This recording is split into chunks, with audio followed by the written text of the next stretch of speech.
When we were up in the high country in Colorado when we were in Telluride, so there weren't many mammals up there, but there were marmots. They had running around at these like 13,000 foot little rock piles and stuff. These things were, I mean, their summer was so short. That's right. That's what they said here too. The summer on the west side of the Rockies is maybe 3 months. a month or so. Yeah, at that in high Down altitudes. 3 months. Yeah, and all the other their major Well, I mean, food. the summer, yeah, 1 month. The season without snow could be 3 months. That's right. Yeah, but the summer is a month. Right. And they have to hunt different kinds of food at different times because the elk and that kind of thing, the rock goats and all that sort of stuff, that migrates with the temperature change and it gets out of there because there's food supply ends. With the stopping of the greenery growing, because that stops and goes dormant, and so the moose and the elk and the deer and everything else move out, and they hunt other things. Wow, amazing. Yeah. The different sizes of some of those cats too. The little plain ordinary wildcat and the lynx. Mm-hmm. I never realized there were that many cats. Yeah, some of the prettiest at the zoos are like the snow leopard. Oh yeah, the snow leopard. They have a clouded leopard that's similar. It has like spots and stripes both. That was. Drew probably doesn't know. I probably never told her. But my grandmother's brother, Huey Riley, was one of the few that survived the first expedition of the Panama Canal and lived all the way through it and lived to his retirement. Really? At one time, he was only one of a half dozen guys alive. He was an interesting guy. In his retirement, he raised whippets and mostly greyhounds for racing. And he had a string of one of his, now and then I can remember the name of one of his great racing dogs. And he used to import Irish dogs, Irish greyhounds, and he'd have to breed them with the dogs over here because a dog bred in England by instinct learns to run the other way. And over here they run this way. Over there they go this way. And so the dog, it's inbred in them that they lean a certain way. And he can't run as fast if he isn't leaning the other way. So you used to have to crossbreed the dogs. That's something. Yeah, and every once in a while I remember he'd tell me, John and I, he liked my older brother John and myself best. We always wanted to go to Uncle Huey and listen to him talk because he was also, and he showed us his pictures, he was a great white hunter in Central America. One of the few that could go into the most intense parts of Panama where there were cannibals, and he was one of the few whites that could go in there and hunt with these people.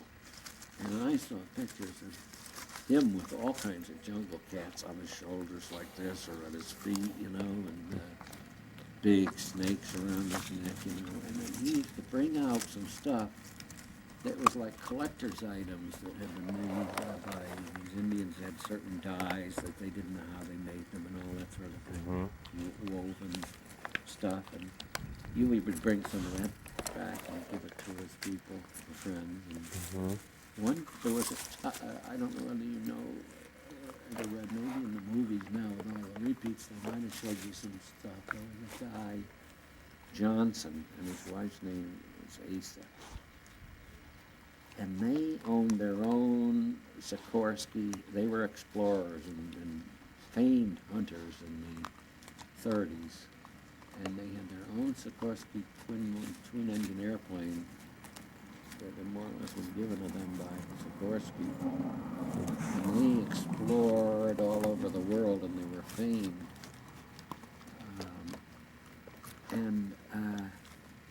He gave his personal...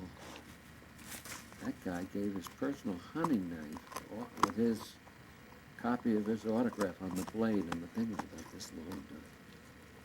And Huey gave me that. Well, And I had it a number of years. And scrolls on that thing. What a piece of work that was. What a value that it'd have today as a collector's item. And he gave me a flintlock.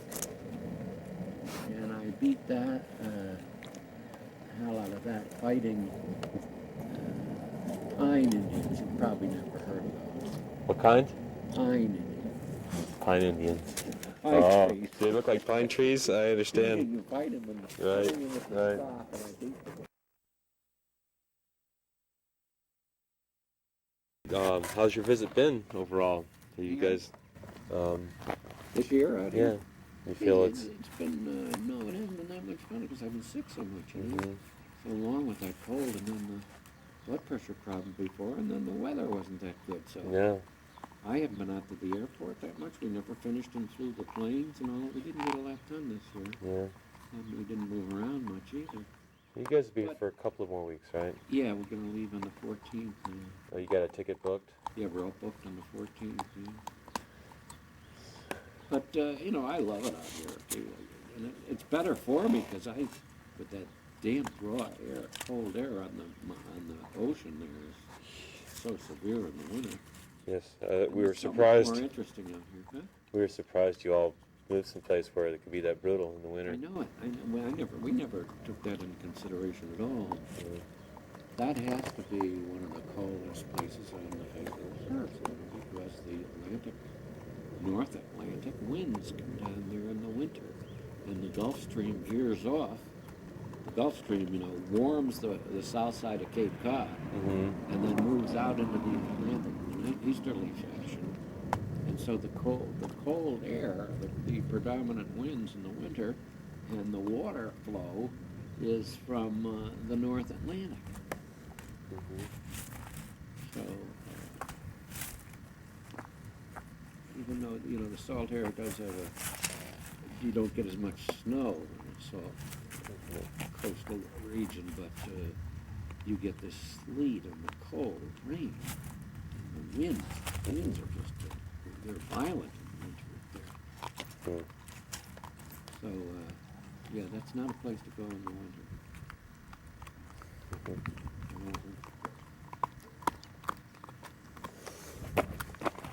This temperature out here, the plant here, it's only fall, it's just July and August, and part of September. Yeah, and it's I don't know. Really, you've had a taste of it the other day. Oh, I've been out here. I was out here shooting film too, and 117 degrees. And one time I was taking some equipment up and go after Flagstaff. And geez, Rogers went ahead of me, and he was up in Flagstaff, and I was still here with the exec producer, and I was still here with the crew finishing up some shooting down here. And the day I booked us to fly, we were going to fly out. I still had some pickup shots to do in the morning, and we weren't ready to go until noon, so it was 117 to 120. And we had so much equipment, the guy wouldn't take off. He just said, look, this weight, he says, this isn't Alan's hut, so we had to wait, and Rogers was pissed off at me. Why didn't you know that? I said, well, Bob, there's one or two things I don't know. I said, you know, I know most of Einstein's theory. He says, come on now, Walt. I said, come on, Bob, did you know it? And he said, well, no. I said, all right, son, don't get on my nerves. Don't get on my case. But he was a corker that way. He used to ride through everybody else like him.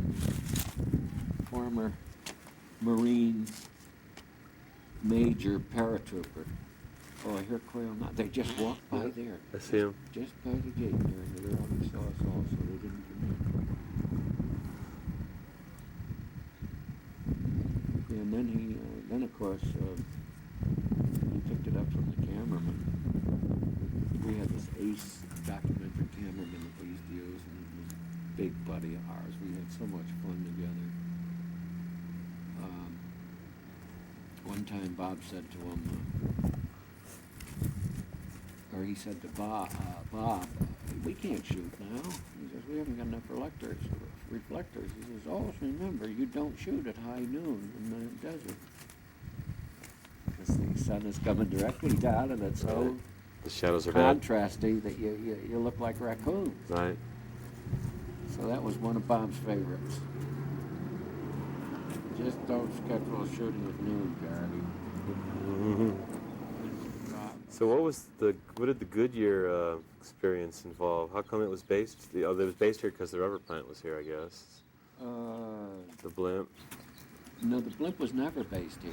We used to fly it in here. So we used to see it. I used to see it tied out when I was a kid out here, but maybe just visiting, I guess. It was just visiting, yeah. And I came out here with it a couple of times. I came out here with it one time. They used to use it for aerial photography and a camera platform, and so I'd go to those things too if it was a significant picture. And I came out here for a movie with Jennifer O'Neill and Joseph Bottoms, I guess it was, and it was shot here, and turned out to be a picture that was a real turkey. The script was a turkey, but I had some fun out here, and we parked at the Falcon Field. Huh? Yeah. The blimp. We flew the California blimp through the pass, and came in here, and that's the time I told you when I found Bill, what's his name's, those restaurants that used to be so Bill good. Johnson's? Bill Johnson's. Big Apple? Big Apple. And it was just the one diner then, and had the greatest chili on the face of this earth, which it doesn't have anymore. Right. Yeah, well, we had a good meal there. Yep, but they don't make the chili the way they used to. See? Of course, it was in those days. This was in the 70s. That was, I think it was about $6.95 for a bowl of chili, but it was Steak and chili. Gourmet chili. Yeah. We did. Then we did we shot part of it here, a good part of it, and we even had a part out in the desert there where a fake plane crash. This was a story about aerobatic flyers and contests. And the guys, the heroes of the picture, were competitors and trying to be the champion aerobatic pilots. We had one site out in the desert with all parts of planes that people thought I bought. And we'd string them across the thing and had guys dig up paths, where the pieces would have drive through the desert there. Mm-hmm. Then we went down to, there was an air show down at Chandler, I think. There's an airfield down at Chandler. Yeah, there is. Yeah, they had an air show down at Chandler that was put on by the Motion Picture Company because we could use that field and be, have complete use of the field, and then they invited the public to come, but hardly anybody showed up. They didn't have much. I thought I saw the Heinkel flying yesterday. You did, really? I was out in Queen Creek, and Yeah. there was some twin-engine, fork-tailed bomber-looking Yeah. thing that I couldn't see an insignia because it was in toward the sun. But I think your telephone's ringing. That sort of gourmet restaurant you Oh, Ninth and Ash? Huh? At Ninth and Ash in Tempe, the little house. Yeah, it was a looking- house. Yeah, Yeah. Tempe. Yeah. Ninth and Ash. It was on the corner of Ninth and Ash. Now it's called Casey Moore's. It's Yeah. still there. It is. But it's a still different- it's not the same. It's no. That's right.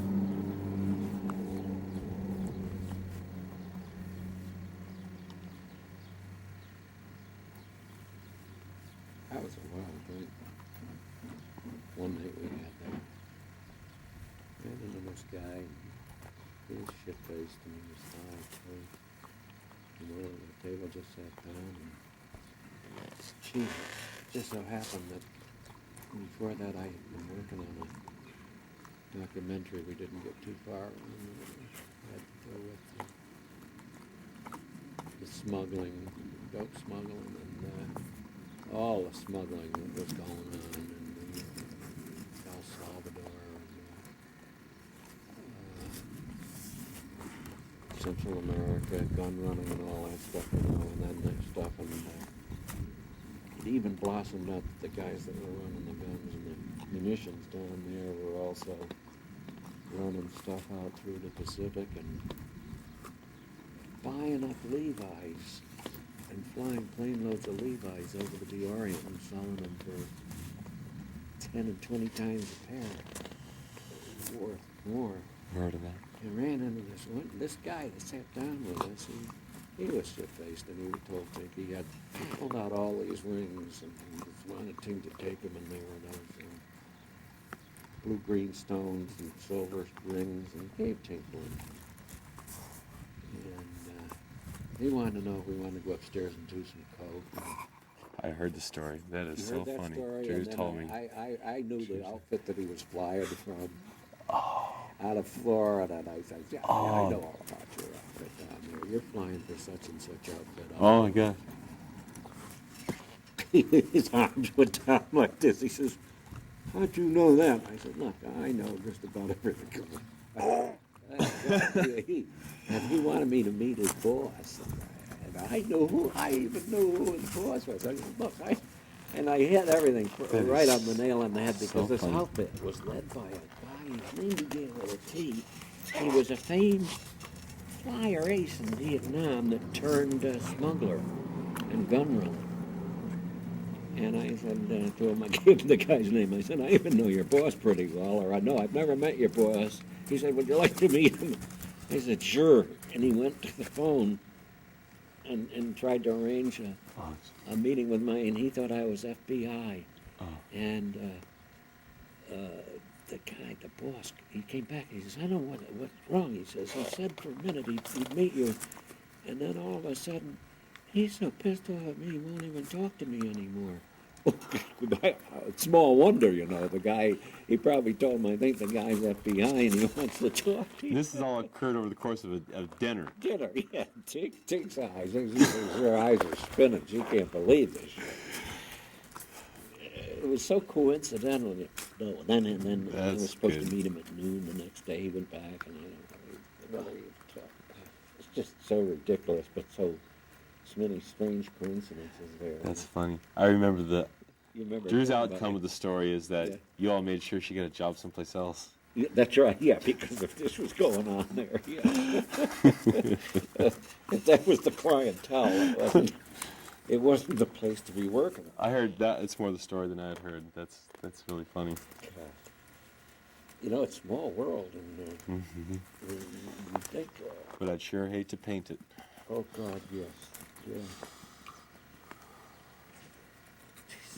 Rogers, the guy I was telling you about, Bob Rogers, he died of bone cancer, but God, about 10 years ago now. But boy, what a funny guy he was, and was he fun? He was our contact, NBC's spy-like or contact with all the Pentagon and all the spooks in the State Department, Oh, he knew more spies and this and that than I did. But he would always introduce me to some guys. One night we were in a bar at the Democratic Convention, and a couple of dogs there on the wall. We were at the Democratic Convention, and there were some guys hanging out there at the bar. And Bob says, let's move down the bar a little bit. Well, we were both getting pretty well shit-faced. We get kind of close to this gang, guys, and he says, give me your cigarette. He says, I swear, he says, I think I know one of those guys. He says, those guys are spooks.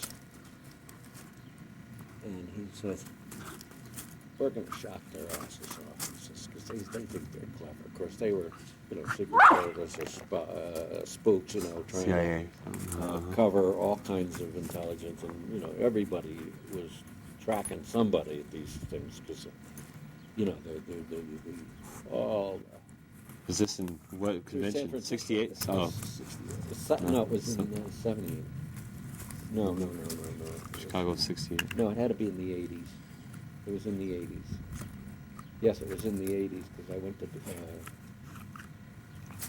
the hostage thing in 79, and it was after that.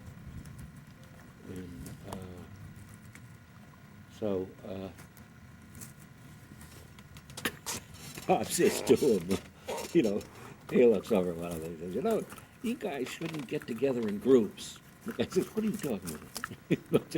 You shouldn't hang out in this bar in the first place, and you shouldn't get together in groups. He says, you're spooks, I know it, and you hang out, you look like, you stand out like sore thumbs. And they're all looking at each other like, and Bob mentions a name and says, you get yourselves all fucked up with such and such. And their mouths their chins are on their chests. And then we spent the rest of the night drinking with them. That's boy, funny. they were so shocked. Did they let their guard down a little bit? No, you can't get anything out of them. But they knew, you know, Bob knew enough names there and said he was very friendly. That's funny. So, but you can't squeeze anyone out. So my roommate, Cobb's roommate, was a spook that used to go away for sometimes 2 years at a clip, and he had what you call something like an X number or something, and he had an artificial name that he used to work under. And he'd go away for 2 years at a time sometimes. And he told me, the only thing I get out of him was stuff like, when he's going away on a trip, he has to write all these letters in advance that'll be released from his cover point. right. And he had a job in a, supposedly,